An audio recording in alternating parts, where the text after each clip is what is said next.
இது Skoda superb பாருங்கள். இது பூஸ்ட் கிட் சென்சார்ஸு, டர்போ சார்ஜருக்கு உண்டான சென்சார். இது அதுக்கு உண்டான லைன் வர்றது. இது பாருங்கள், ஒரு லைனில் 5 வோல்ட்டு, இன்னொரு லைனில் சிக்னலு, இன்னொரு லைனில் கிரவுண்டு. இது 3 உள்ளதுங்க. இப்போ நம்ம இந்த இடத்துல இப்படி இருக்குது, இது கனெக்ட் பண்ணுற மாதிரி இருக்குது. இதை எடுத்துட்டோம். இது உள்ளார இப்படி தான் இருக்கும். இதில் ஒரு ஃபீட்பேக், ஒரு ஐசி மட்டும்தான் இருக்குது. இதில் 5 வோல்ட்டு இன்புட்டு, ஒரு சிக்னல் அவுட்புட்டு, ஒரு கிரவுண்டு. இந்த சிக்னல் அவுட்புட்டு இந்த ஐசி கொடுக்கும்போது இசிஎம் ஃபங்க்ஷன் ஆகி உங்களுக்கு டர்போவை ஆன் பண்ணுது. இது உள்ளார இப்படி தான் இருக்குது.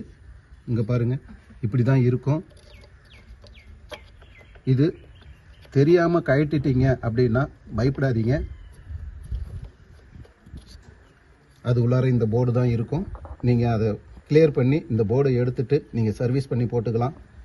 இதனுடைய சார்ஜ் 15,000 கேட்குறாங்க. இதை நம்ம சர்வீஸ் பண்ணி போட்டுக்கிட்டோம்னா நம்மளுக்கு விஷயம் தெரிஞ்சிடுச்சுன்னா ரொம்ப ஈஸி, செலவு இல்லாமல் நம்ம செய்துக்கலாம். இங்கே பாருங்கள், வேலை முடிஞ்சு போச்சு. அவ்வளோதான்.